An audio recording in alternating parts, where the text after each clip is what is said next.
Can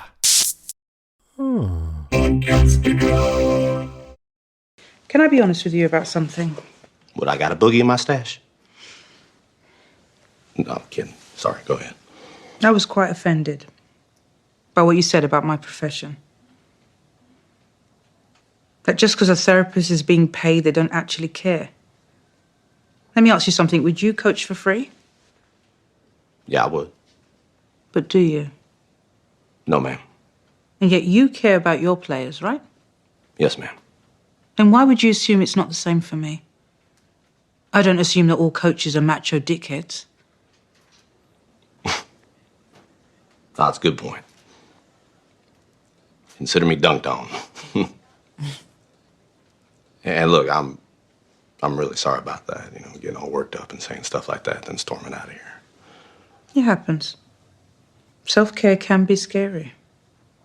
Fight or flight is a natural response. You just happen to do both. Impressive range, really. Yeah, well, watch your back, Glenn Close. So you think I'm scared, huh? Yes, I do. Yeah. Maybe I don't want to learn the truth. Ted, the truth will set you free. But first it'll piss you off. Well, then maybe your new nickname should be The Truth. Well, I can't be your mentor without occasionally being your tormentor. Ooh, I like that. I knew you would. Let's get started, shall we? Yes, ma'am.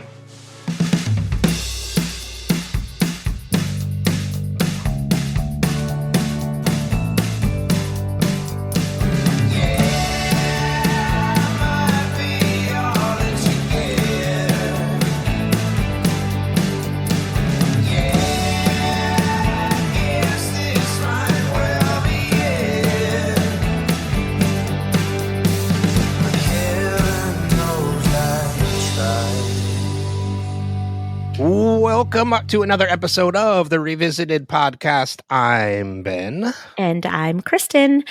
This week we are covering Ted Lasso Season 2, Episode 7, Headspace. Because you're a head case. You know what's funny is I've for like the past since we dove into like Season 2, I've been watching a couple episodes ahead every week. Like I can't do it. I stopped. So yeah. This week was finally the first week where I was like, okay, I'm not going to watch ahead. I'm just going to watch the episode we're recording on, and then that's it. Because for the past couple of weeks, I would watch the episode we were recording on, and then I would watch ahead like the next episode. Yeah. And this week I'm like, so no, actually it was last week was the episode I finally stopped watching ahead, so that this week was like the first time I was rewatching this episode. Which is going to make things very interesting when we get into Season 3, because I have not rewatched Season 3 at all. Not even a little bit. So that'll be fun. Since it aired. Yeah. Is episode 8 Beard After Hours or After Dark? No, because Man City comes first. Oh, that's right. That's right. So I think next episode is Man City. And then Beard. And then Beard After Hours. And then it is what is the name of that episode? It's I don't want to say too much for people that are watching, but I'll just say it's the funeral episode. Yeah, next episode is Man City, Beard After Hours is episode 9, and then No Weddings and a Funeral is episode 10. Okay. That's where I made the Never Gonna Give You Up reference last week. Never gonna give you up. There is the fattest bird on a wire outside my window right now. Holy cow. Like, no, he landed on the wire, and it's very top wire, and the whole thing sagged down. Does that bird on a wire star Goldie Hawn and Shut Kurt up. Russell? The minute I said it, I knew you were going to be an asshole. I knew you were going to be an asshole. Was I wrong? Nope. No, I was an asshole. Sorry. You should have said, don't be a Nate about it. Hey. I know, that's mean. That's just straight up mean. After this episode, that is very mean. I know, and I didn't mean it. I'm sorry. Forgive me. So last week... Forgive me. You're forgiven. Thank you. So last week we spent a lot of time together last week. Oh my because gosh. we recorded Ted Lasso, and then we recorded Wilhelm's our favorites of 2023 episode, which clocked in at 3 hours and 4 minutes. That means you didn't even edit anything. Oh, no. I did. It took a lot of editing because for those of you listening to this podcast who didn't listen to that one, you and Brandy both dropped out like a number of times. I know. Well, we had some weather, which made my editing fun. We'll just put it that way. And then I had to do the post credit, which is where all the feedback comes in. That was about 20 minutes. So portion. Thank you for not having us do it. I really appreciate that. Because by the end of that recording, I was like, I gotta go. Yeah, like, I have to go. I cannot be here anymore. But even the recording with me, you, and Brandy was like 2 hours and 40 minutes. But it was a lot of fun. It was so fun. It was so fun. I enjoy Brandy so much. I knew you two would get along. That's one of the reasons I was glad you two were on that one with me. Now, did you edit Ballads of Songbirds and Snakes before or after you watched the movie? It's still in the podcast. I did not listen to it as I was editing it. So I still have no idea what you and Brandy were even talking about during that portion. Word swap, I'll tell you.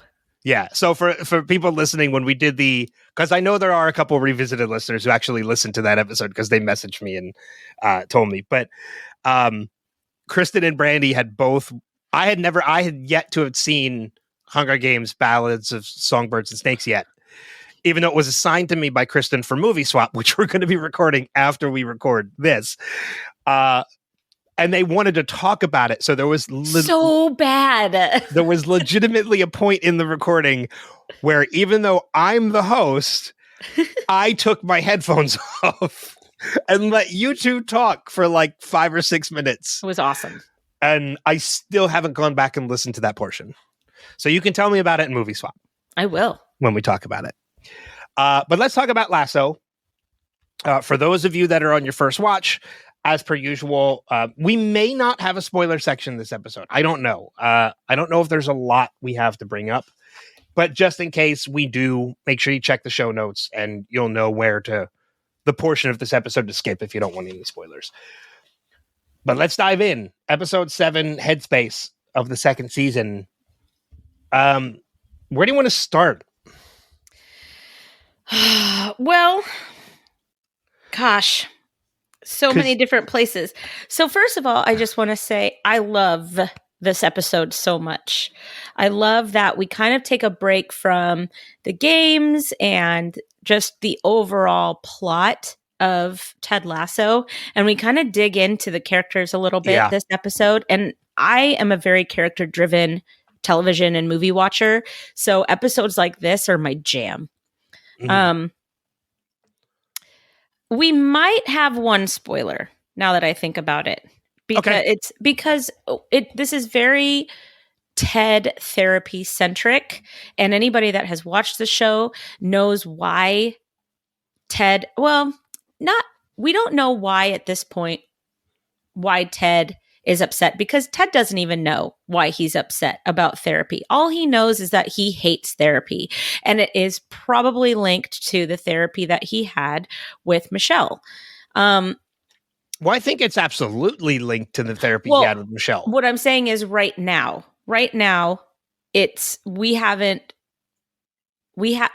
the big reveal hasn't happened. No, but I'm even saying, I think even at this point, Ted still does believe, because he does say something to Dr. Sharon later where he says, like, when they were talking about having therapy before, he's like, and look, and now I'm here in London while my wife is at home. Look how well that turned out. I think he absolutely blames therapy on the loss of his marriage. Well, he doesn't know how much therapy is to blame. That's my point. That's my point. And he's already made the comment, and you can edit this out if he hasn't made the comment, because I'm pretty sure he's made the comment that that it wasn't their therapist, it was her therapist. He's already said that. Yeah. Okay, good. So he already felt like he was sitting down and to like the middle of the conversation. So he never really felt like it was about his marriage as much as it was about how to quote unquote fix Ted. Well, he says that earlier on, and that he felt like it was because it was a therapist that Michelle was already seeing. Right. He felt like he was being railroaded. Which he was. Absolutely. You know, I mean, he absolutely was. Even the thing is that unless you can't have a personal therapist and a marriage therapist, you just can't, right? If you want to bring your husband in or your spouse in on a therapy session that is directed towards the patient themselves, that's different. But if like, hey, we've been talking a lot about this, we wanted to bring you in and just get your take on it, right? That's fine. But you can't say, okay, I've been treating this person for 6 months and now we're going to treat the both of you. That doesn't work unless you've also been treating the other person for the equal amount of time. Because as much as they're not supposed to, at that point, the therapist You're going is in already with a bias. Yeah, exactly. That was exactly the word I was going for. 100%. You've already developed a bias. So with that kind of history that we know that he has with therapy, his anger is somewhat justified. Now, the things that he says to Sharon is awful in that second go around. And Sharon was very honest with him when he came back for the third time. You know, she's just like, what you said was really insulting and it hurt my feelings. You know, and I think that Sharon understands that she needs to be just as honest with Ted if she wants Ted to be honest with her. Yeah. And she drops her professional with him in the session. Have you noticed that? In the third session. Yeah. Yeah. I think that she finally has it figured out that she needs to share a little to get anything back from him.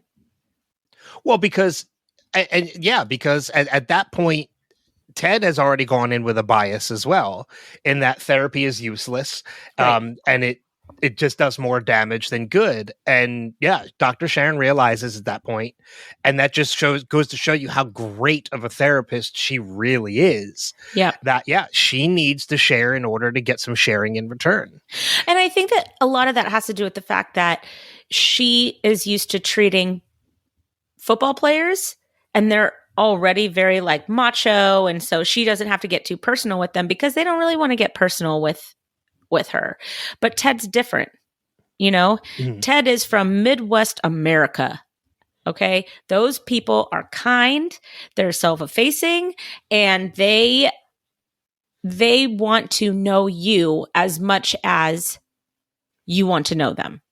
Well, not only that, but if you look at Ted overall, since the very beginning of this season, Ted is a very open person with everybody. His life is pretty much an open book. Yeah. Except when it comes to Dr. Sharon. When it comes to his personal life. Well,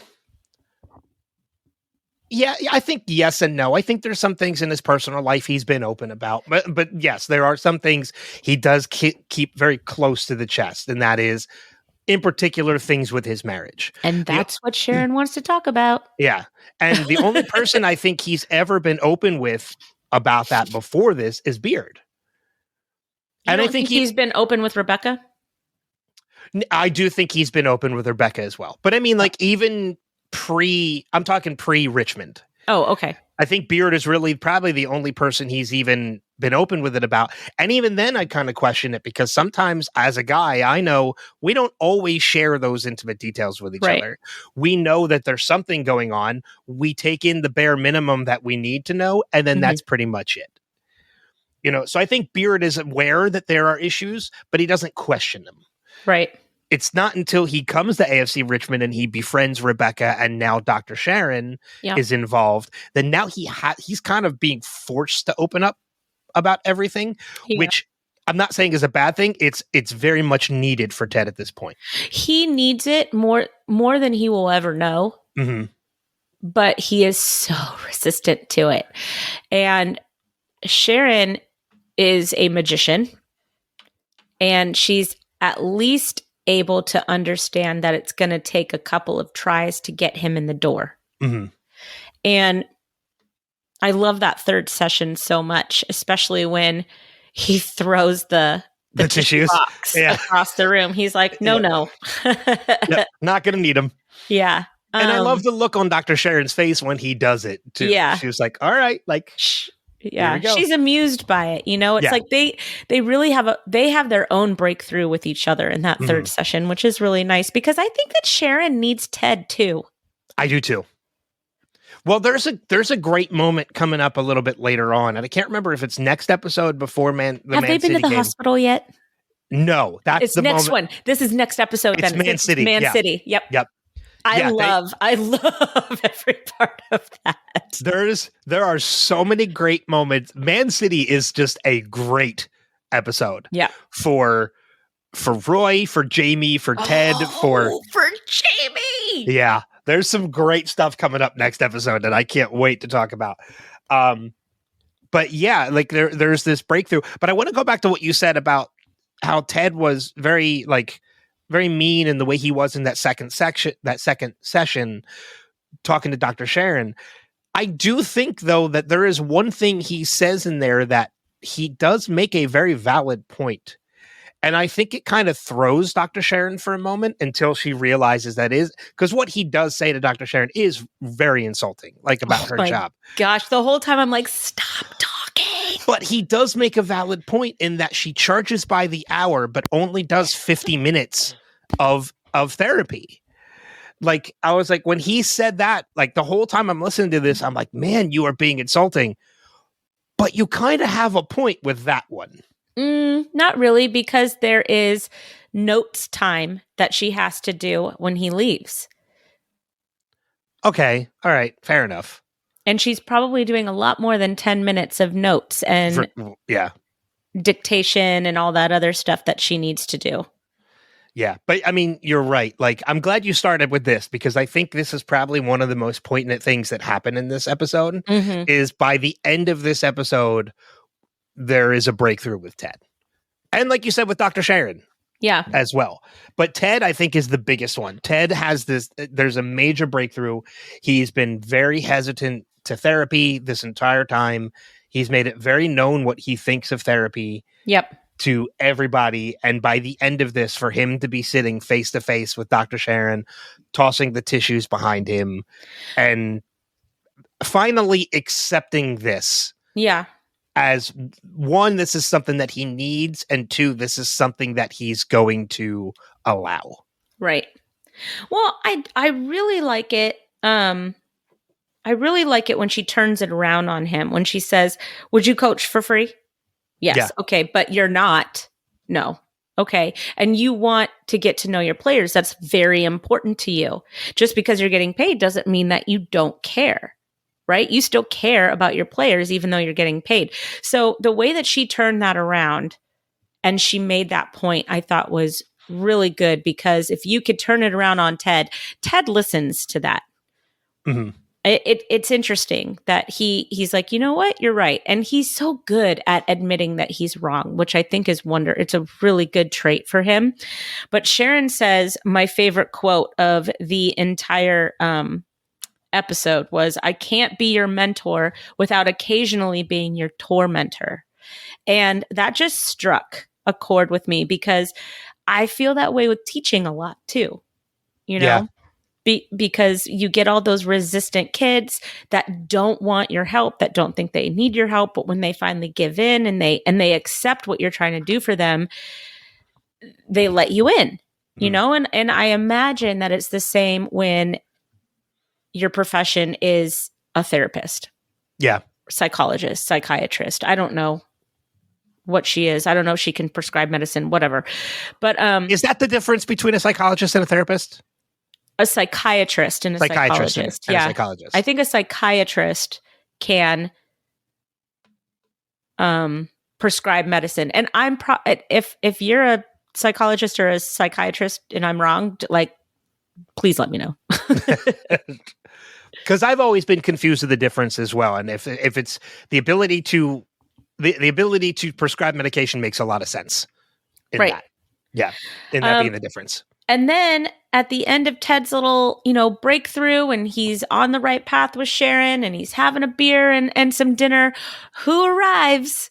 Who shows up after a couple of episodes of not seeing him? Our Trent boy, Crimm. our friend, Trent Crimm from The Independent. Yep. And he reminds him that, not everybody believes that you had food poisoning, bruh. So I'm glad you brought this up, because there was something in the back of my mind that I was like, I feel like there's something I want to talk about in spoilers, but I can't remember what it was. You just reminded me. I know what it is, too. There is stuff we need to talk about with Trent Crimm. I know what it is. In the spoiler section. So there will be a spoiler. It won't be a long spoiler section, but there will be a little bit of spoilers discussion a little bit later on. Because you're right. I was so excited because I forgot until I saw him this episode. I forgot we haven't seen Trent since the beginning of the season. Yeah. It's been easily 4, 5, 6 episodes since we've seen Trent. So I missed him so much. I got excited when I saw Trent. I love him so much. Because Trent Crimm is such a great character, and I'm not spoiling anything by saying he is a huge character in season 3. He is such a big character. I just love him so. Can we just get to season 3, please? I love season 3 so much. Trent Crimm becomes like it's like when you're watching a show and you see like this secondary character, and then all of a sudden you see that they get bumped from secondary to main character in the credits. Trent Crimm becomes a main character in season 3. It's kind of like Andy Dwyer with Parks and Rec. Yeah. And Andy becomes one of the main characters in Parks and Rec later. I think season 2 and beyond. Because season 1, I think he was was a guest star. I don't even think he was supposed to continue. No. I think he was supposed to, like, once Ann and Chris broke up, or once Ann and Andy broke up, he was supposed to be done. And then they brought April him back and Andy in. forever. Yeah, for sure. Anyways. But yeah, Trent Crimm in season 3 is just, it's so good. I can't wait.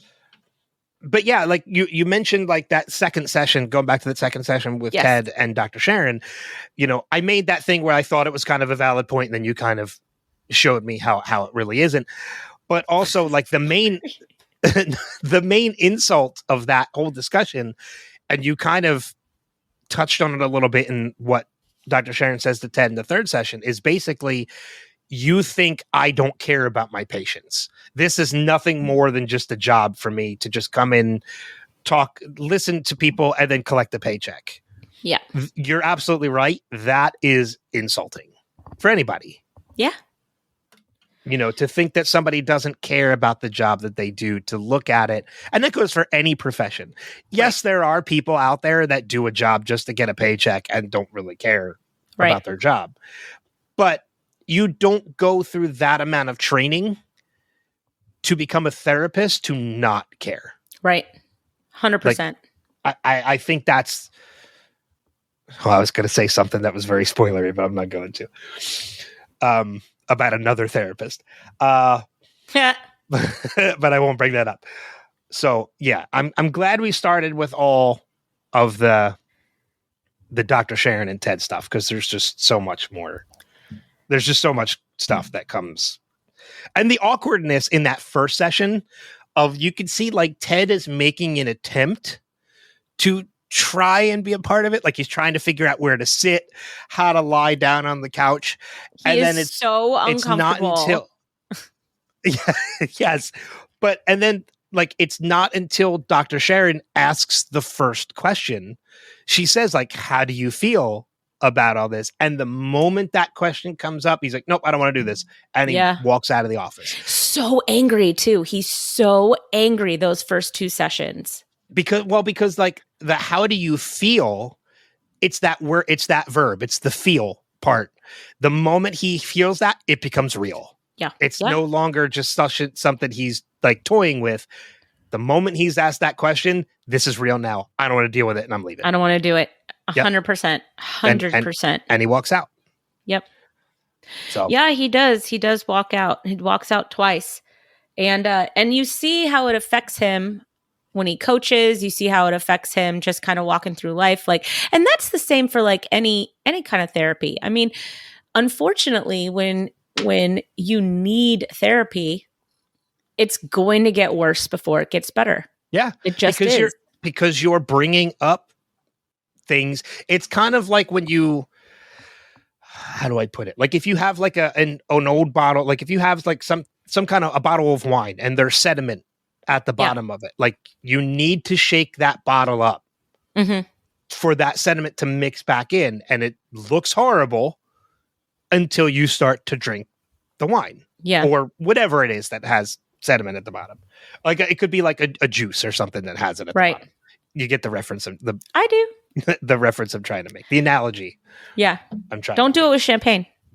No. No. Especially if it's already been uncorked. Because then that cork will just pop right back out. It doesn't matter.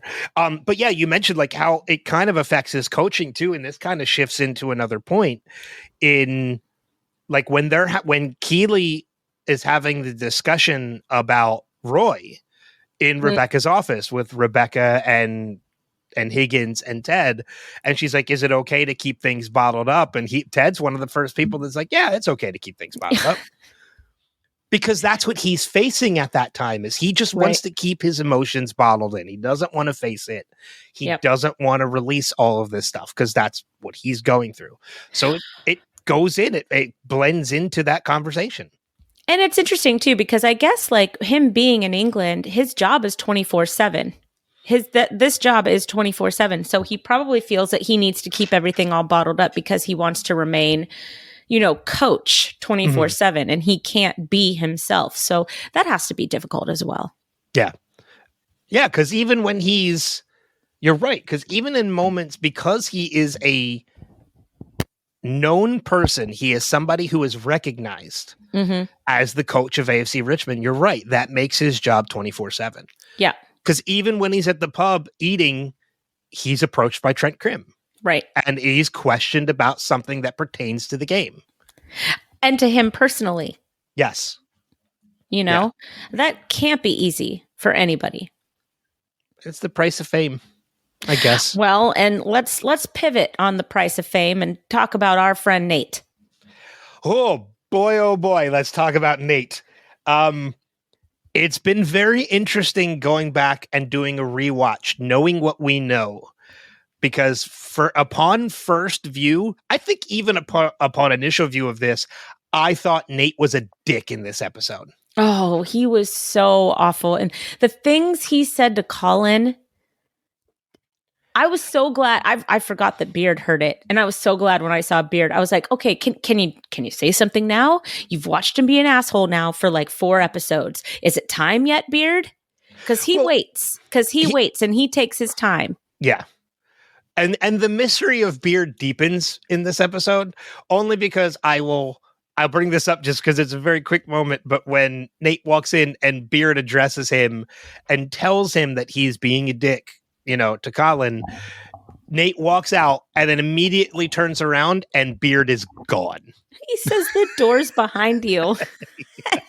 Nate leaves like, okay, this is my office. And he turns around, Beard's gone. And Beard is gone. He's just completely disappeared.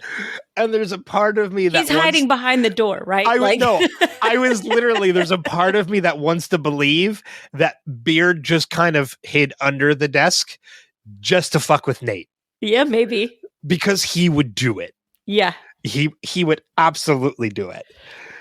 But yeah, the mystery of Beard deepens in this. He's just a figment of people's imagination at this point.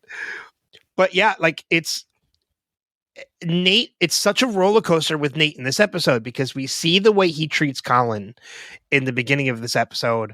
Even later on into this episode, when he tells Colin he's nothing more than basically just somebody there to fill a spot. He's like a painting at the Holiday Inn. What an asshole thing to cover say. A shit stain. Yeah. Like that's who, as a coach, who says that to a player? He is awful. He is awful. And I kept pausing to see what it was. Like Nate's just scrolling and scrolling and scrolling. And then I realize he's keywording himself. Yeah. He's going on social and he's keywording himself. He's keywording to the hashtags. Right. And he's just drinking up his Kool-Aid deep until, as we all know, especially as podcasters, you get a negative one. Yeah. And when you get a negative one, he goes off the frickin' rails. Well, even that's the point I was trying to get to, is that like we get this moment where when I say this is a roller coaster ride with Nate, we're going down the hill with Nate being a total dick to Colin, telling him how he's just a painting in a Holiday Inn covering a shit stain. Yep. And then Beard confronts him, says something to him, and the next thing we see on the pitch is he is apologizing to Colin. And we're like, okay, maybe Nate is finally coming around, until he's scrolling through and he sees a tweet that says, this guy is still a loser. Well, because he is. And then he immediately goes off on Will. Which, if I ever wanted to reach through a screen and punch a character, it was then. Because what the fuck? Will has been nothing at this point but someone who is just trying to lift these players. Yeah, right. And so for you to turn on and see, I think the worst part about it is for Nate is that with Will being the new kit man, Nate is remembering how he was treated as a kit man by Colin, by McAdoo, by Jamie. And Will is accepted. Yes. He is reciprocating what he received. And this is a different team. This is a different Jamie. Yeah. Different Jamie, different McAdoo, different Colin. Right. They're all different. Yeah. And a lot of that is Dr. Sharon. It's Ted. It's Keeley, right? It's, it's the fact that the culture in this team has changed so much. And Nate just hasn't looked up from his phone long enough to see the changes. And he hasn't been changing along with the team. He has stayed static. He has stayed the same. Yeah. And so as a result, he doesn't understand that the team is evolving. And it, now that I think about it, it seems that this entire episode is about evolving as a person, as a team, whatever, because you have Rebecca and Sam trying to figure out how to push through this new boundary that is trying to be broken. You have Keeley and Roy that are trying to evolve into a couple that is a long-term couple. And how do you figure that out? You have Ted evolving and accepting therapy from Dr. Sharon. You have a possible evolution from Trent Krim. You have Jamie, who is like a person. Can I just say, and we'll get to it when we get to the Roy and Keeley stuff, but the scene with Roy and Jamie on the pitch, hilarious, is easily my favorite scene from this entire episode. Anything that the two of them are doing together on the screen, yes, please. All the time. Thank you. It is some of the most.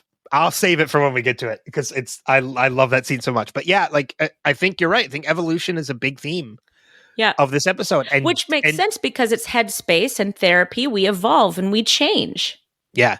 And who isn't getting therapy right now? Who is not getting therapy? Nate. And it's funny enough too, because this is something that I realized in rewatching this episode too. And similarly to Lost, when we talked about, covered the whole series of Lost, one of the biggest things of that was daddy issues. And I think Nate has that as well, because we see in the beginning of this episode, he's trying so hard for his father to notice his accolades. And when he does, he just blows it off. And I think this is Nate is searching for approval from everybody, including his own father. But his father is actually, I honestly don't think his father is being ignorant to his accolades. I think his father is pretty much, he doesn't want these accolades to go to his head. And he knows that that's what's happening. Yeah. I think his father is basically just trying to bring him down a peg. And which I don't think there's any issue in that at all. Could he do it a little differently? Sure. But I don't think his father is doing anything wrong in this moment. I think I do. how it's viewed. You do? I do. I think that it looks like his father has kept Nate at arm's length forever. And you can see that mom compensates for that. Here you go, my baby boy, my darling boy. Here's these, blah, blah, blah, kisses, flowers for mom, and dad is standoffish. And I think that a lot of men try to get approval or validation from their father. I mean, we see that with Jamie and his own father. Yeah. We see that and we learn about Ted and his father, right? It's another show with daddy issues. It really is. Well, and men, and I'm so glad that they bring it to light in different ways, especially in this show, because it is really important for fathers to understand their role in their sons' lives. Fathers are so important to their children, so important to their children. A relationship with a daughter strengthens that daughter into a very strong, independent woman who understands that she doesn't need another man to make her feel good. She gets that strength from her father. Just like a man or a boy needs his father to build him up and teach him how to be a man and teach him how to be humble or modest or whatever, but also while aiming for, the best that they can possibly be. You get all of this from your father. And I think that over the years and over generations, we've lost that, especially with the divorce rate in the 80s. I'm going off on a real weird tangent, but apparently, but with the divorce rate in the 80s, I mean, I don't know about you, but all my friends came from divorced families, like all of them. And fathers were the ones that never lived with kids. And as a result, you have a lot of really kind of messed up adults now. Our Gen X, late millennial, cuspers, exennial, whatever you want to call it, generation. And now as a teacher, I see the differences between the kids that have fathers in their life and don't have fathers in their life, or have terrible fathers in their life, Well, and that's the thing I wanted to say as well, is when it comes to fathers teaching their sons and how important that relationship is. I know from experience that fathers teach their sons things even when there is separation. Because I have learned the person not to be because of my father. But that takes a lot of self-awareness. And as teenagers and young adults, especially, Nate's age and below, that's something that you have to learn, and you have to try and learn. And if you close yourself off to that and you don't want to learn it and you're just going to react to it, much like Nate's doing right now, then you turn into a Nate. But I think you also made an interesting point too in the dynamic between the mother and the father in Nate's family, in that Nate has been living in a family that has pretty much been an emotional tug of war. Yes. 100%. Because of the fact that you're right. His mom gives him all this accolation, gives him all this love, shows him all this praise, and his father doesn't show any of it. So I feel like Nate has been trying to kind of pull this into the middle, and he's failed thus far. And a little bit of this is also on Ted. Yes, I agree with that as well. Because we see, and we're so angry at Nate right now because he's being such a jerk. I mean, top tier, grade A filet mignon jerk, right? But who is there to help him right now? No one. Yeah. He has nobody helping him, mentoring him, bringing him along. He just got a surge of fame. Who was there to help him figure it out? Keely sure wasn't, and that's her job. That's a good point. I didn't even really think about that. Is that she is the promotions manager, which involves social media for AFC Richmond. And she should have been on this. She should have seen. Yeah, you're right. Just following hashtags along, because I'm sure Nate Shelley has been, or Coach Nate or Wonder Kid has been tagged along with AFC Richmond.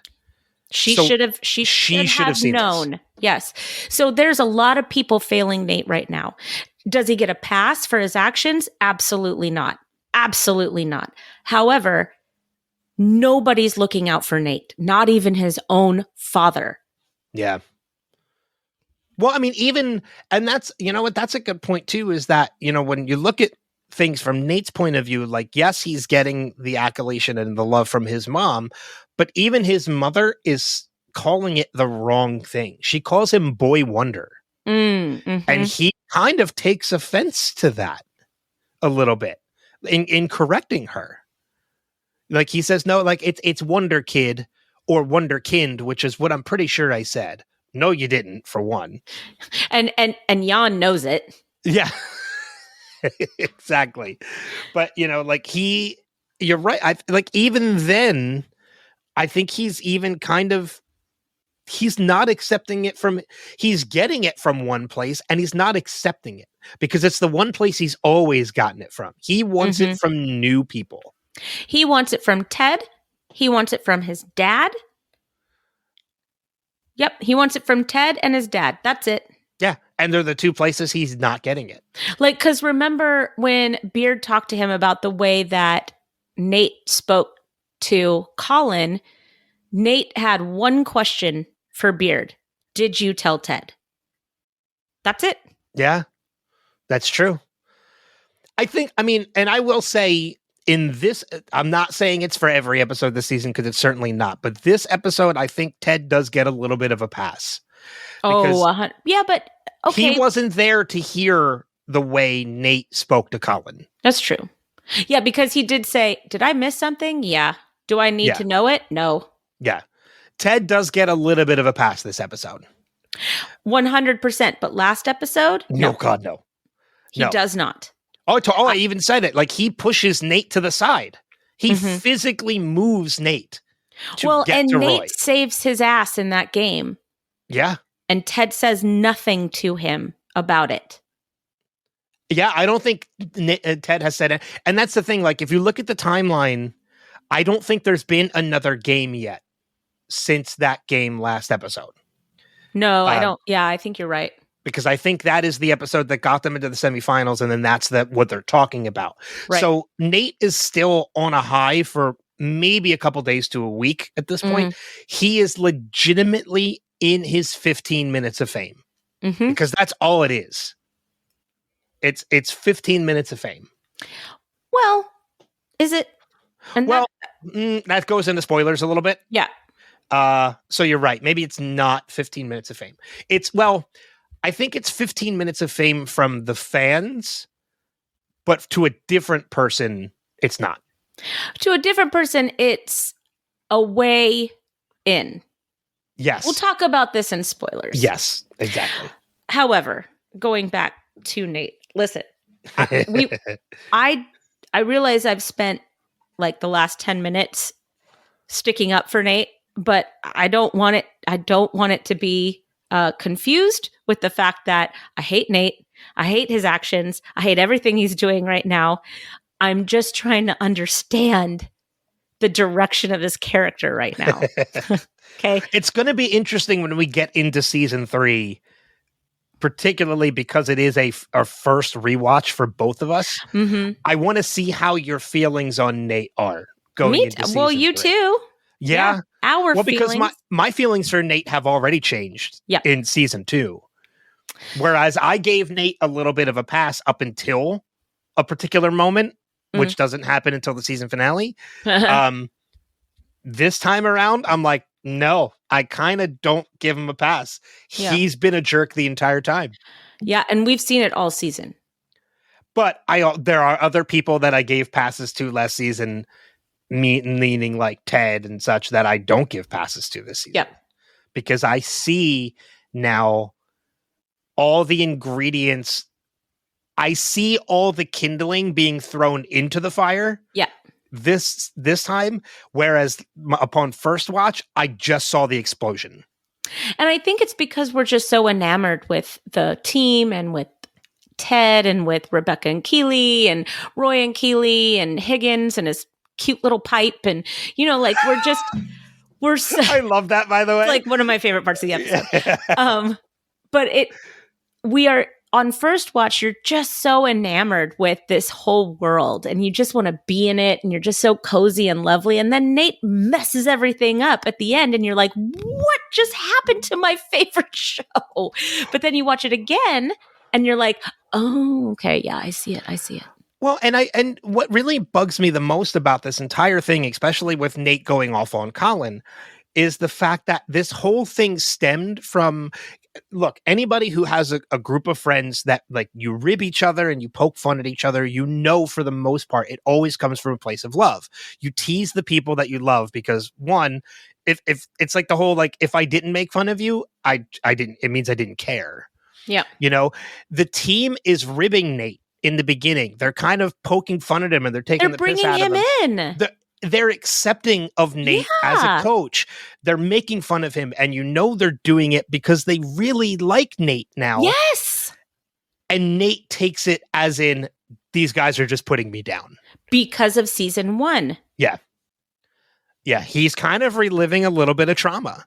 But that's not the place this is coming from this time. This is coming from genuine love and affection that this team has for Nate. And Nate is just not seeing it that way.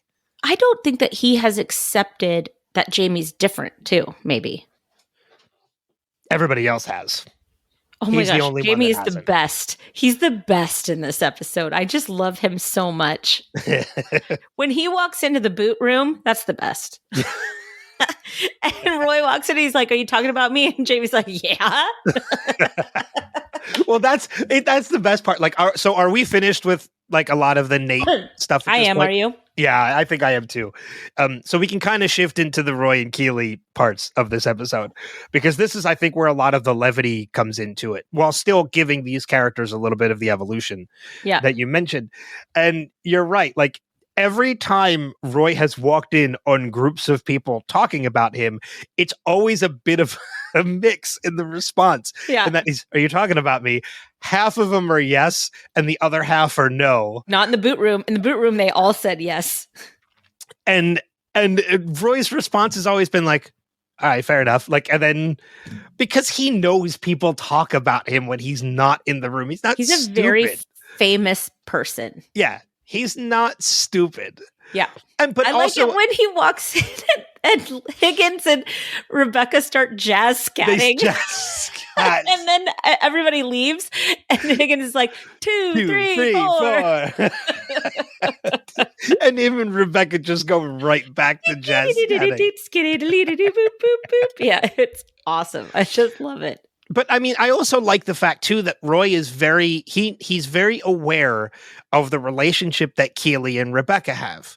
So, and he's very honoring of that. Like, he knows they're going to share with each other things. So when he walks in and the conversation suddenly stops, he's not ignorant of the fact that, yes, they're probably talking about him. And he's not going to be like, "Oh, well, what are you guys talking about?" Like, no, he's actually genuinely respecting that relationship that they have as friends. Right. So he's not getting involved. He's like, "All right, I'm going to let you have your gossip, and I'm going to turn around and I'm going to walk out of the room." Right. And that makes Roy such a great character. He's so wonderful. He's so wonderful. But I just love it when I want to go to the boot scene, because I just love the boot room scene so much. And Ted walks in and Keeley's there. And she's like, "No, the cigarette's just to mask the boot smell." And then Rebecca comes in and she's like, "We've decided smoking doesn't count in this room." Keeley's like, and she's like, "Well, I've been found out." Like, fully admits it. I love the fact that they've been discarding them in shoes. Oh, it's so gross. Not in one particular pair of shoes. I know. I wonder whose they are. I don't know. I really tried figuring that out. Oh, I don't. Oh God, that would be good if it was.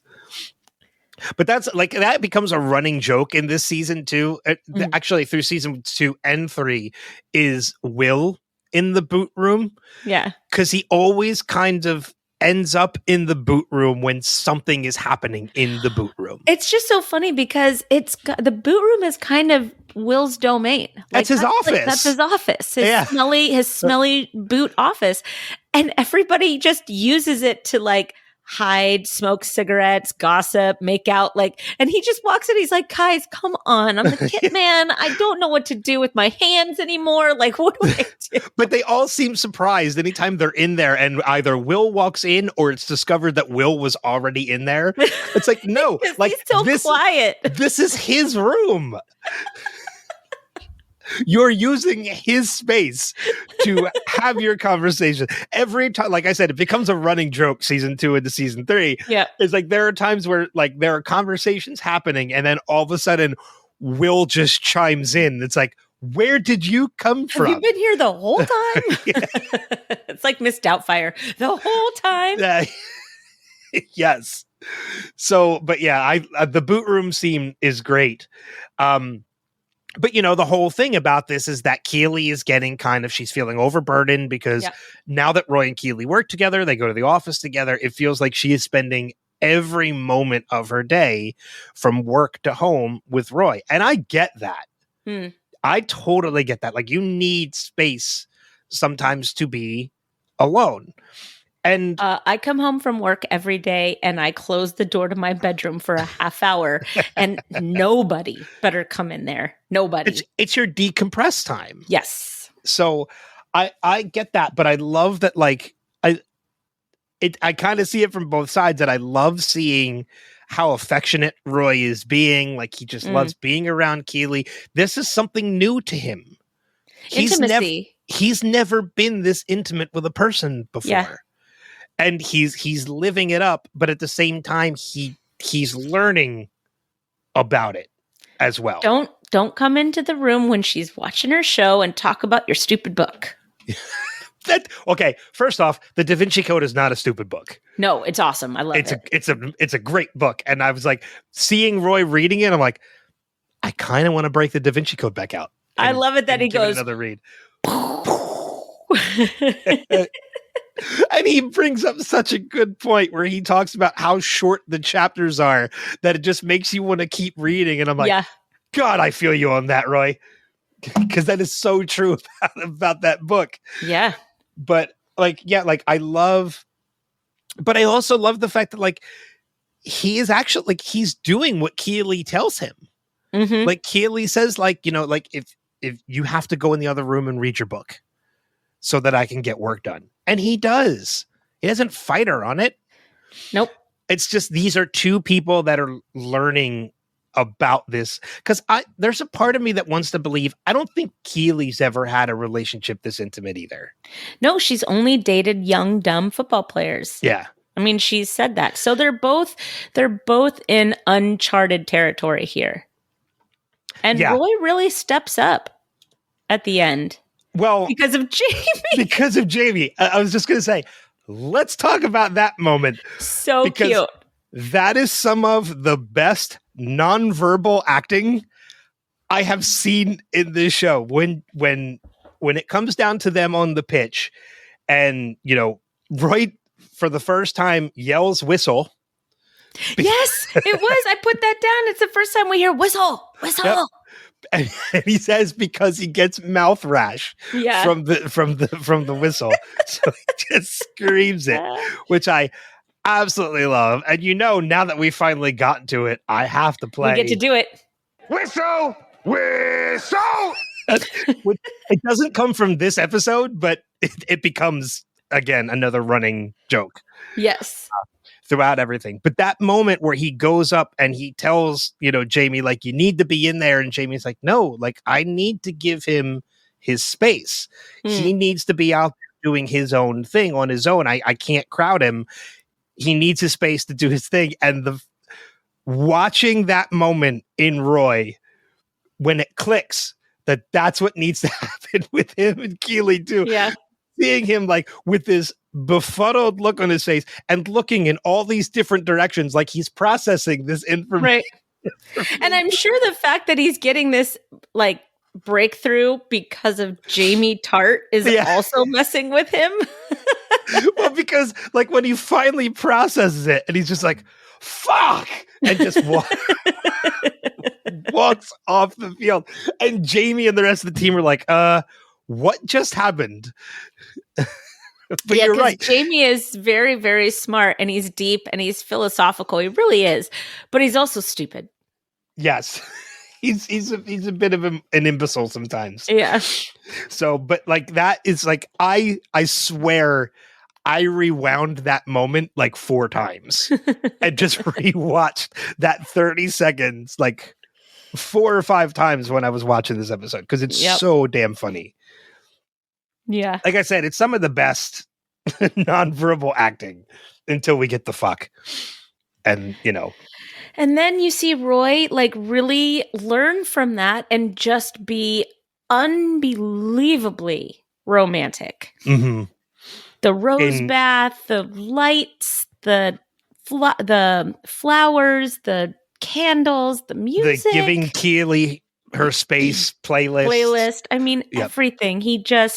And she loves it. She doesn't pull him into the tub. She doesn't, do anything to make him stay. She's like, okay, I'm going to just sit, Yeah.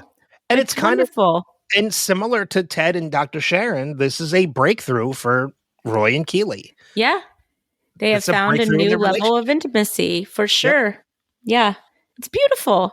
Yeah, it really is. And I love, again, it develops the characters a little bit more, but it also gives a little bit of levity to the episode. Yes. Which I love how like this show is so good at, we might get like 2 or 3 story arcs happening through an episode, but there's always one of them that gives us the levity of the episode. Oh, and see, I think that's Rebecca and Sam. In this episode? Yeah, because Sam and the team are like searching for the 3 dots all the time. 3 dots. Yeah. And Rebecca is trying to figure out how best to respond to him and can't figure it out. Which I will say too, I don't know about you, but I'm sure I speak for most people. Those moments where you're on a text message and you see the dots that somebody is typing, or you're on a Facebook Messenger and you see the dots moving that somebody's typing, and then you don't get the message. And they go away. It's like, it's so aggravating. Yeah. It's like, just finish your thought already. Right. I know you were typing, like just hit enter or hit send, do something. Sometimes though, the dots show up if you're just reading it just because the keyboard shows up. Really? I don't know. I don't know. It sounded good when I said it. I don't think that's the case, but All right. But yeah, like I know how aggravating that is, but I love this element with Rebecca and Sam too, because they've yet to discover that they are the 2 people that are on opposite ends of this chat message, and they're both holding their phones. Yeah, they're both like in that teenage, more for Sam than Rebecca because he's actually closer to that age. They're in that whole new discovery portion of this, and right. Sam is the one that's like, we should meet, and Rebecca's the one that's kind of putting it off. And I love Keely's advice to Rebecca in go and fuck your cartoon rat. Ratatouille. His favorite movie is Ratatouille. Excuse me, Ratatouille is a masterpiece. It's a masterpiece. Yeah. Which I agree with. So I love Ratatouille. I haven't seen it in a while. What? Oh, in a while. I've seen it. Okay. Oh God, yeah. Come on, it's Pixar. I've seen everything Pixar puts out. Well, Movie Swap was about to be real different. So no, I've definitely seen Ratatouille. Okay. But she does make a good point too, in that it's, the point of Ratatouille is against like what is it she say it's against? It's like against rich people, or I don't remember exactly what it is. I'm actually looking for the quote. It is such a Sam movie to love, though. It makes so much sense for Sam. I mean, it's a childhood movie for him because he's still a child. Oh no, I was just thinking, it's very Sam appropriate, just the overall message of the movie. Oh, well, yeah. Yeah. Let's see. Trying to find that particular quote. Ironically, it's about snobbery and how good art can come from anywhere. Yeah. Which is the truth. Stop your dithering and go fuck your cartoon rat. I love to. I know I'm getting into quotes too, but in that same conversation, when Rebecca says, I mean, everything always goes wrong. All relationships are a nightmare. And Higgins chimes in with, my relationship is the oxygen that gives me life. And Rebecca's like, apart from Leslie's marriage, which is a bloody greeting card of some kind. It's true. Yeah. Their relationship is so, again, when we learned this during Rainbow, it blew my mind. It made me so happy to find out that's actually his real life wife. I know. I love so that sweet. too. That he gets to work with his wife on this show and is just, and he gets to talk about probably what is very realistic in his own marriage. Yeah, very much so. Which I love. I'm looking through. Oh, I'm done. Yeah, I'm ready. Yeah, I don't really think I have a lot. I don't even really have a lot of quotes. I have like one or two. But there are a couple things we didn't want to talk about in spoilers. So at this point, if this is your first watch and you want to avoid the spoilers, check the show notes to find out when we're going to come back in. But now that we've said that, I want to talk about the Trent Crimm stuff because that's the first stuff that I know we thought about. He was on a date. Was he? Yeah. I didn't pick up on that. That's not even what I was going into. Oh, I was. He was on a date? He was on a date. Yeah. Didn't even pick up on that. Yep. Now I'm going to have to go back. Because he was married with a child the last time we saw him, and now he's on a date. And very subtle. Very subtle. Do we see the date at all? Yeah. Like in the background? Yeah. It's a dude. Yeah. Well, yeah. We know that Trent is homosexual. So yeah, but he wasn't at the beginning of the show. He comes out in between this time. Is that okay? Is that the case? I'm pretty sure. Yeah. Because he talks about it with Colin in season 3. Okay. Yeah. It's been a while since I remember. I don't remember a lot of that. I remember that conversation happening, but I don't remember a lot of the details of that conversation. Yeah. Because again, this is the first. Right. It'll be the first rewatch of season 3. Mm-hmm. So what did you want to talk about? I wanted to talk about the fact of what he's talking to Ted about. And that he says, like, a lot of people don't believe that this was food poisoning. And Trent actually does get a comment from a source that it wasn't food poisoning. It was an anxiety attack. Because we know that Nate is the fucking source. Nate's being an asshole. And I think that's coming to us, next episode too? I think in his press conference. No, I think the press conference about him addressing the anxiety attack is not until the finale. He admits that's an anxiety attack during a press conference, but I don't think that's until the finale. There's a moment where, because it has to come out first that it was an anxiety attack from Trent. So the timeline is that Ted addresses the coaching staff to tell them that it was an anxiety attack, not feeling sick. That's when Nate knows, and that's when Nate reveals it to Trent. And Trent publishes the story. And then it's not until the press conference in the finale that Ted addresses the fact that it was an anxiety attack. And we need to talk more about mental health in sports. Right. And that's also when we get the whole Trent Crimm revealed his source to his editor, which he wasn't supposed to do, which is why Trent loses his job at the Independent. Okay. And becomes Trent Crimm independent. Yeah, but then his life gets lots better. Oh God, Trent Crimm! I can't wait to talk about Trent Crimm because Trent Crimm goes from reporting about the team to, in essence, being part of the team. Seriously, best addition ever.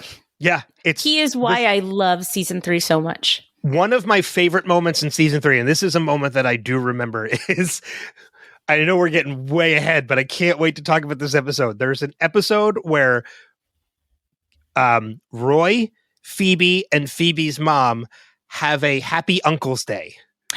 I love Uncle's Day. I love Uncle's Day so much. And Jamie comes in to be part of Uncle's Day, which is just a great in its own.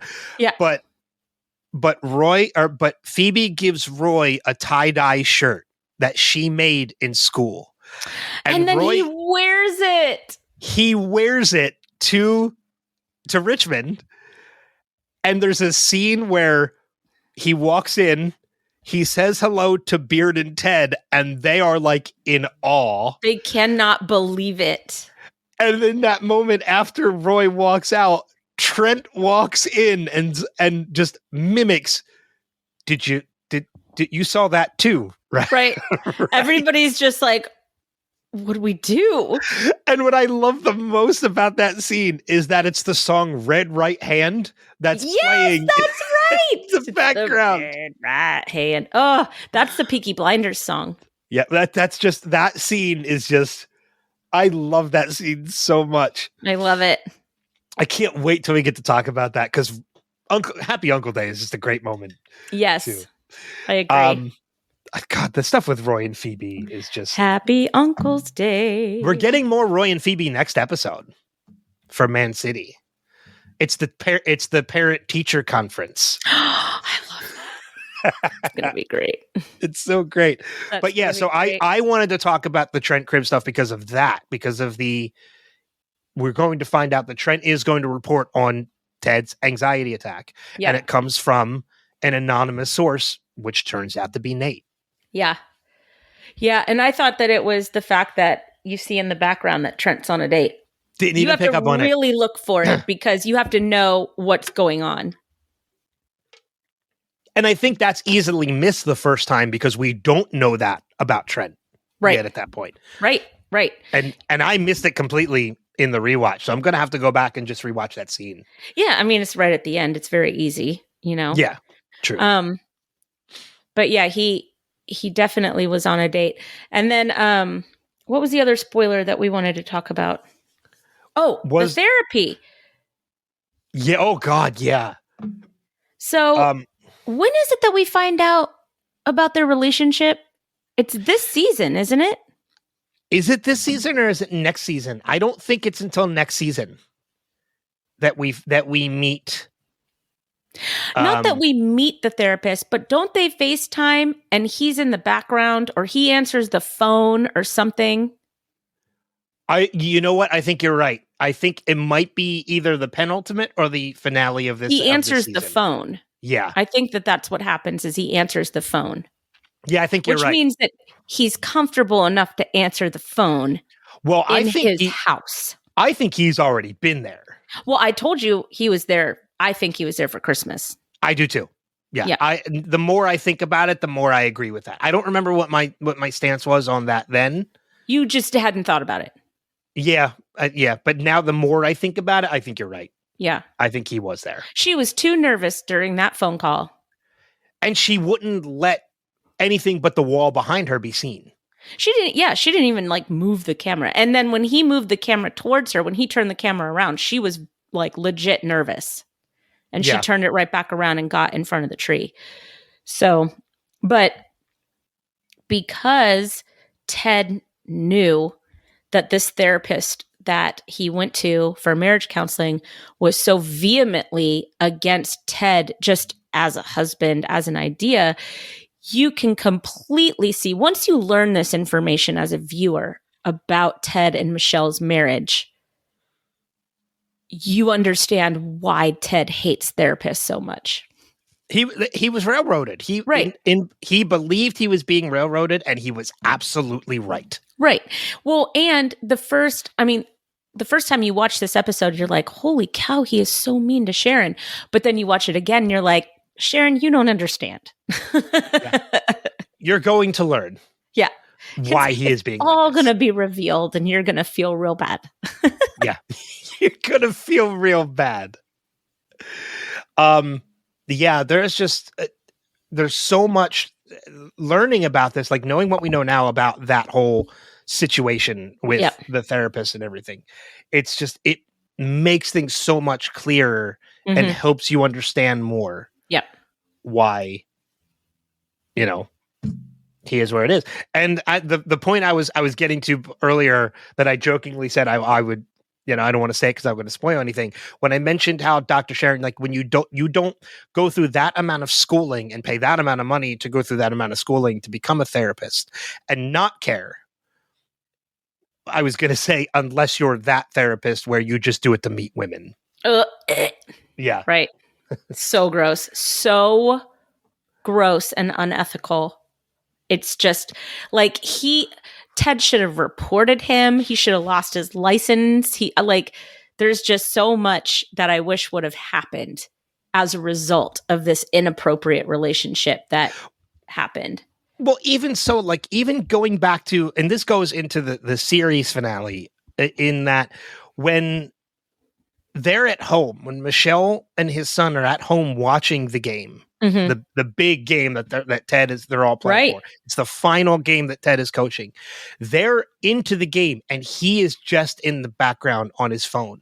And every time it cuts to them, he falls further and further back into the background. Right. To the point where he's sitting at the bar, like their home bar in the back, just looking at his phone. He cares nothing about the game. Right. And it really shows kind of he's only interested in Michelle. Yeah. Probably not even interested in Henry. I don't think he is. I was just about to say the same thing. I don't even really think he's interested in Henry, because why would you not take Henry along to Paris? Right. I mean, I understand, like, you want to do trips with, you know, your significant other, but you're going that far away.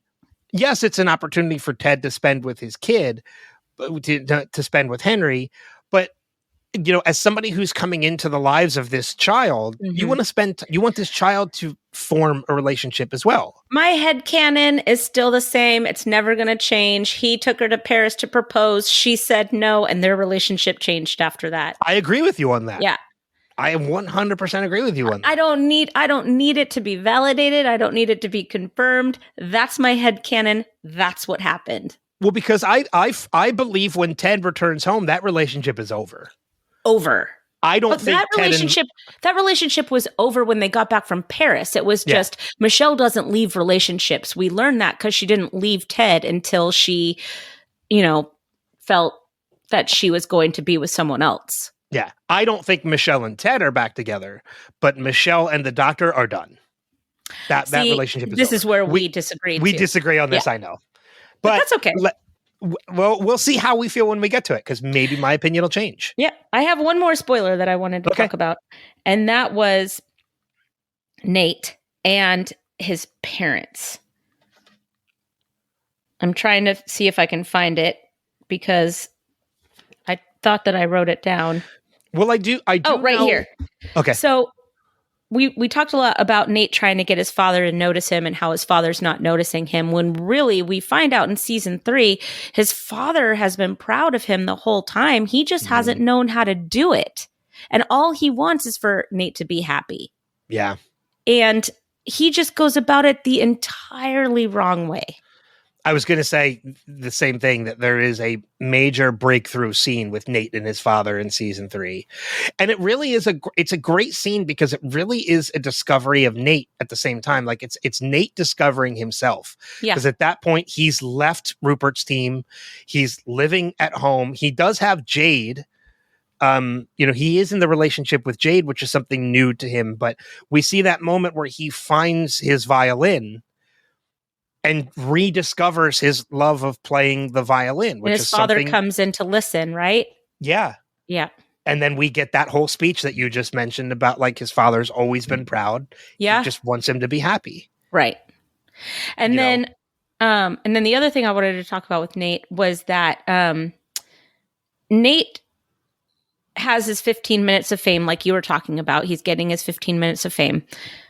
However, there's somebody, Rupert, that's watching all of this, and Rupert sees an opportunity. Yeah. He sees an opportunity to destroy the club that he wanted back so desperately. Well, because, yeah, you're right. He's watching and he sees this is a moment to use Nate's vulnerability against Rebecca. And he does it gangbusters. Yeah. He really does. I mean, he proves that he is a mustache twirling supervillain. Yeah. That's pretty accurate. And I love the fact that Anthony Stewart Head is a great actor. I love Anthony Stewart Head. I mean, I've loved him since like Buffy the Vampire Slayer and Repo the Genetic Opera. Like, he is a fantastic actor. And I love the fact that if you watch interviews with him once the show ended, he just loved being a part of, even though it was the villain, he just loved being a part of this show. I would too. Yeah. Even if I got to be the coach that was fired wearing shorts, I'd be like, I was on Lasso. Heck yeah, I was. I make me the Ussie kid. Yeah, I'll be the Ussie kid. I don't even care. I don't even care. I'll be the teacher. Can I get an Ussie? Miss Bowen. I love Miss Bowen. Can I be Jeremy, Baz, or Paul, please? I think they had the best role. They just got to sit there and just be dumb and cheering. It's fun watching them develop, too. Especially in the third season. Yeah. When Ted opens it up to everybody to watch practice and gets the community involved, this show goes to another level. Well, not only that, and I know we're still in spoiler territory, but the moment in Beard After Hours where Beard gives them, like, says, go here and tell this person I said it's okay. And the place he sent them was to the pitch. They walk through that back alley and he lets them out onto the field to play. Like, that is such a great moment for those three, because that's something they've only dreamed of. And I got to tell you, if you're that loyal of a fan and you are a regular at the same pub as the coaches, if you haven't gotten that opportunity, something went wrong. Yeah, that's accurate. But that's everything I have for spoilers. Me too. That was fun. That was a fun spoiler chat. So welcome back to everybody for, who avoided the spoiler territory. As you just heard Kristin say, we actually had a lot of fun in that one. It was fun spoiler chat. I actually think this has been a great episode so far. Because we're delving into the characters. Yeah, you're right. And not rom-com. Not rom-com. Let's try and put as many rom-com quotes as we can in one episode just to see if we can do it. Good Lord. All right. Okay, I'm done. Sorry, Jill. No, it's fine. I said sorry, Jill. Not you. I don't apologize to you. No, I heard you. So let's dive into some of our favorite quotes. In that, I don't really have a lot. I mentioned the one, go fuck your cartoon rat. The only other one I think I wrote down that was darn tootin' Vladimir Putin. That's the same one. The only face I want to see from y'all is what, Coach? Game face, baby. Darn tootin' Vladimir Putin. There's a lot of great one-liners in this episode, but it's hooked on to the rest of the scene, Yeah. I was laughing so hard. So every Sunday morning before we record, I always watch this episode in the family room. Well, Adam woke up before me and he took it over. So I'm in my kitchen at the kitchen table with my iPad cracking up, like real loud. Yeah. Yeah, you're right. There's a lot of one-liners, like too many to even write down. And they go by so quick that it's kind of tough to keep track of them. Right. Whereas other episodes we kind of get like great conversational quotes. This time, though, this was really the only one that, like, the moment I heard it, I was like, oh, that's going in. Well, and my favorite line, and I told you the whole episode, is I can't be your mentor without occasionally being your tour mentor. I'm going to put that in my classroom. There have been some really great quotes that have come out of this show. I told you in an off conversation that I want to get "Be Curious, Not Judgmental" tattooed. Like that's a tattoo I want to get. My teacher friend, who is in the next classroom over to me, she's the science teacher on my team. She has on her board, "Be Curious, Not Judgmental." Mm-hmm. And it says underneath it, Ted Lasso. Which Which none of the middle schoolers get. That's just for us. And I think it's been proven that like that it's not a Walt Whitman quote. Like a lot of people say it now because of Ted Lasso, and they credit Ted Lasso for the quote, but even in Ted Lasso, I think he says it's a Walt Whitman quote. And I think that's even been disproven that it's not a Walt Whitman quote. I could be wrong about that. Yeah. But I can't remember the exact quote either, but there was a quote either last episode or the episode before when Ted sees Nate in the suit for the first time and he quotes about like the tailor. It was an Albert Einstein quote. Oh, yeah. Uh-huh. But there have been so many great quotes like that have come out of this series. What's that? Where's the coffee table book? I know. It's just, there is so I've actually looked into that there to see if there were any like kind of books about Ted Lasso. And there is a book called, I think, like the Ted Lasso Way. And it's not none of the writers of the show wrote it or anything. It's actually like they're completely separate, but it's more of like what they've taken from the show. Yeah. And how they apply what they took from the show to real life, which has made me curious that I might actually read the book. I might actually find it and pick it up and read it. Well, let me know if you find it. Okay. I know you can get it on Amazon. That's really the only quote I wanted to make mention of. Do better. This episode. Beard says do better. I was looking through my previous notes to see if there were any other ones. And I came across the, fuck, you're amazing. Let's invade France. Let's invade France. Any other quotes from you? No, I'm good. All right. So then let's dive into the feedback from this week. And we have quite a bit.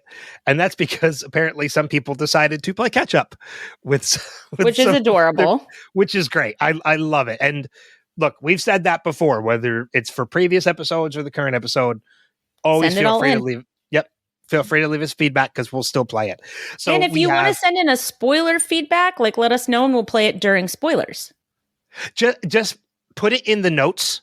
Yep. If you're emailing it to us, put it in the notes, this contains spoilers, or put it in the body. Just say, hey, guys, this contains spoilers. Because ordinarily, we don't read them or listen to them ahead of time.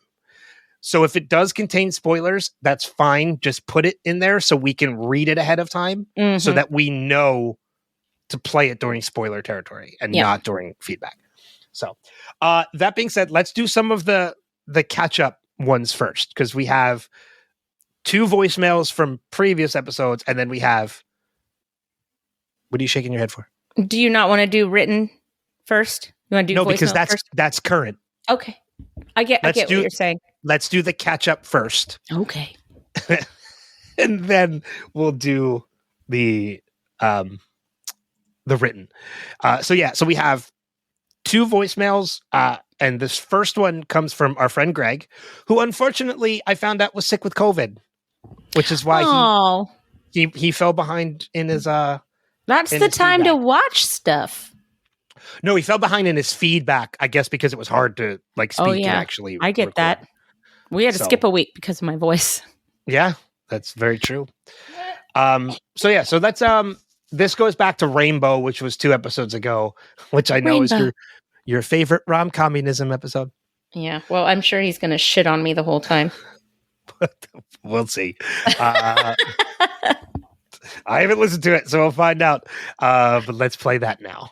Good morning. All right, so I know I'm a couple episodes behind, but this is Greg, and in the interest of time, I wrote a couple of limericks to highlight the plot of Rainbow, or at least a couple of them. All right, the first one. There once was a coach named Nate, whose confidence wasn't so great.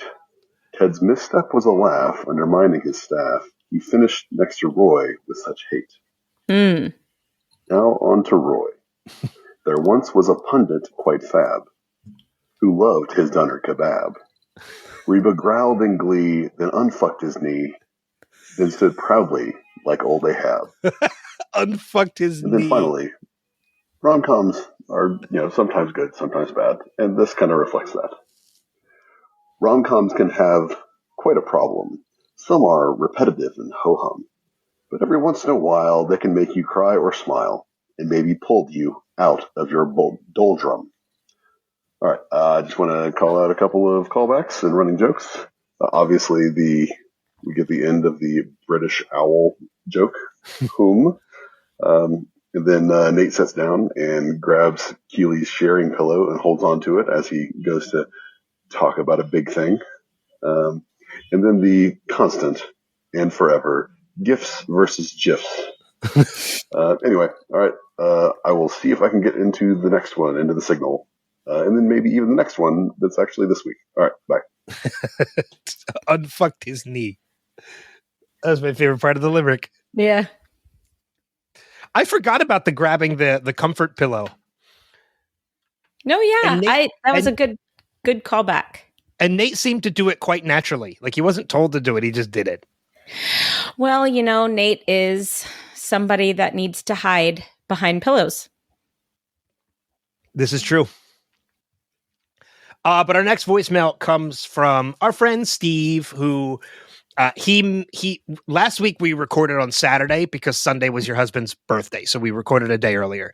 Yep. And I did put it in the social media post that we were collecting until Saturday, and Steve missed it. He thought it was Sunday because that's when we usually record. So he was a day behind, but I told him, go ahead and record it and send it to us anyway. So he did. So this is Steve's voicemail for last week's episode, The Signal. Hello, Ben and Kristin. This is Steve, and this is going to be for Ted Lasso Season 2, The Signal. Oh, Jamie made the pass to Danny. Nice. Rebecca's mom and her boyfriend, or whatever this guy Luca is. I was born in 1970. I loved HR Puff and stuff. Ted helping Higgins through the window. Oh, no, is he not going to come through the window? It's this emergency meeting of the Diamond Dogs, and Roy refuses the invitation. Just saw the credit come up on the screen that Brett Goldstein wrote this episode. Jamie doesn't know what Philistines is. Rebecca's mom here at the table with Keely, Ted, and Rebecca telling her story of how she left her husband. She left the toilet without washing her hands. Ew. Okay, now I got the sound drop from the Bake Off. Strange Indeed does the poor little cake, soggy bottom. Jamie agreeing to everything, and Roy figured it out. You're ugly with bad hair. Roy said a single, not the single, but it counts in my book. Mic drop. Never read phone texts on the TV screen when they flash them up. They just go too fast, and I'm not. I don't want to pause it. I guess Ted did say the signal, so another mic drop. Effing brick is going to score from there. Oh, this is the one where we see the anxiety attack on Ted. Oh, that's right. This is the Wonderkin thing, Wonder Kid. Yeah, from Nate. I remember this. Oliver Twist is Jane's kink. Again, I never can read these texts, but I'm sure this is where we find out that Obasanya is the one that she's bantering with, right? Yeah. Oh, yes, and Ted in Dr. Sharon's office, and he wants to make an appointment. Good for him. He doesn't even conclude them now. Yeah, I know. Like, all right, he's done. Like, okay, bye. See ya. We're good. But he did remind me, poor little cake, soggy bottom. I love that. All right. Now we're into feedback for this episode, Headspace. And why don't we start with the Facebook feedback we got for this episode? I will start with, whoops, wait, hang on. I went to the, my phone is doing weird things. Okay, got it. All right. I will start with the email that apparently I couldn't find again. It's from Lindsay Schlicht. Hello, Lindsay. I love it that she is regularly on this podcast. It makes my heart so happy. This is my very first rewatch, and I gotta say, Nate is different on a rewatch. I think I was a little bit more forgiving of him when he first started becoming such a dick on first watch. But now that I know where it's going, everything he does drives me nuts. That's so true. This was his worst episode yet. The way he treated Colin and Will was absolutely foul. The obsession with reading about himself just got gross. He's so pathetic, it makes me uncomfortable. To me, he's unredeemable. I wish Beard had done more. Nate wasn't just rude to Colin, he was terrible. I'm with Kristin when it comes to rom-coms. Yuck. But I gotta say, even with my dead black heart, what Roy did for Keely was extremely sweet and the kind of rom-com I can deal with. Me too. I totally agree. I absolutely love that it was Jamie who inadvertently helped Roy and Keely. Yeah, if he had known, he wouldn't have said any of that. No. Nope. Thank you, Lindsay. Yeah. I'm with you. I love that Lindsay is a regular now and leaves us feedback every week for the episode. Happy. We have a couple regulars now, which I absolutely love. Yes. And on that note, the next one we have is from Alex Kruger, who's become a regular for the past couple weeks. And rather than send in Facebook feedback this week, he actually recorded a voicemail for us. So let's go ahead and play that now. Yay. Hey team, this is Alex Kruger with feedback on Ted Lasso Season 2, Episode 7, Headspace. For those keeping along with Coach Beard's book club, this week's novel was About a Boy by Nick Hornby. I am a massive Nick Hornby nerd and love many of the film adaptations of his books, such as About a Boy and, of course, High Fidelity. I highly recommend About a Boy, starring Hugh Grant, Nicholas Hoult, Toni Collette, and Rachel Weisz. Man, Beard has great tastes. But I was so disappointed by how Nate was handled this week by the men he looks up to in life. First, his dad couldn't give him just a taste of approval for his major work accomplishment, even if he did impart some wisdom Nate needed to hear. Next, Beard called him out, but only told him to do better. He didn't ask why Nate was being so mean and weirdly personal. Maybe Beard didn't see that Nate's abuse of Colin was less than a one-off and more of a troubling pattern, but by not telling Ted what was going on when Ted specifically asks during Nate's apology, robs Nate of a chance of working through his issues. Instead, it keeps permeating and reaching its zenith when he berates the hell out of Kitman Will, a character who is as charming and lovable as Higgins. Ted and Beard are committing mentor malpractice with Nate this season, and I'm feeling more sympathetic to Nate's journey this time around. But we'll see how much that changes in a few episodes. Roy reading the Da Vinci Code absolutely cracks me up. I remember having the same no shit reactions when I first read it in high school. But can we all just take a minute and appreciate how much healthy masculinity Roy has? First, he doesn't care that his girlfriend is talking about him behind his back, even with Jamie freaking Tart in the room. It shows just how comfortable he is with himself. But he isn't too comfortable to change when he sees he needs to. When he has the light bulb moment of practice and realizes what Keely needed, he made a change and got better. You wouldn't think someone as gruff and content with themselves like Roy would challenge themselves to improve. That's why he's Roy freaking Kent. And lastly, as a follow-up to last week's conversation, my favorite festival was 2008 Vans Warped Tour up at Montage Mountain near Scranton. It was my first concert after turning 21. I was able to see the Gym Class Heroes, 303, and I was able to meet Say Anything, which is one of my absolute favorite bands in college. That's it for me this week. I am off to grab a box of tissues and watch Man City. Thanks, Alex. That was great. I loved that. Oh, I like his voice too. And thank you for actually answering our question that we put out last week about the festivals. Yes, definitely. Vans Warped Tour. I don't think I ever saw a Warped Tour. I definitely didn't. I went to Wango Tango. Anybody from California knows what that means. Yeah, don't know what that is. But thank you. Oh, we still have one more. We, of course, have feedback from our friend Steve for this week's episode, Headspace. So we'll play that now. Hello, Ben and Kristin. This is Steve, and this is going to be for Headspace. His mom decorated a box for him, and he's just looking at it. I never got this whole thing. Isn't that Wonder Kid in German? Just like, I never understood this part of the story. Ted is so uncomfortable trying to get comfortable. I forgot that he just walks out. Man, the jerky boys were a national treasure. Higgins with the deep thought while Rebecca's trying to figure out how to answer Obasanya. There's just not enough scatting in TV today. Nate just calling like a painting at a Holiday Inn. Do they have Holiday Inns in the UK? I'm not aware of this. When Beard just watched this exchange between Nate and Colin, I think Beard's getting worried. Roy just walks in the room. You talking about me? Yes. I've never watched an episode of Sex and the City. Just saying. Oh, I don't think I ever picked up on the announcers, the pundits that Nate is listening to are saying that he should be coaching his own team. I never didn't remember that. And of course, now Beard's got to give him a talking to. Wow, Dr. Sharon opening up to Ted about how she felt about what he said, but it's interesting. Oh, I forgot about this moment. Nate apologizing to Colin and everybody giving him a big hug. And wow, I love Roy's whistle. Okay, is Jamie talking about football or is he talking about Roy and Keeley when he talks about somebody needs some space? Again, I don't understand. Isn't Wonder Kid the translation of Wunderkind? Or am I completely wrong?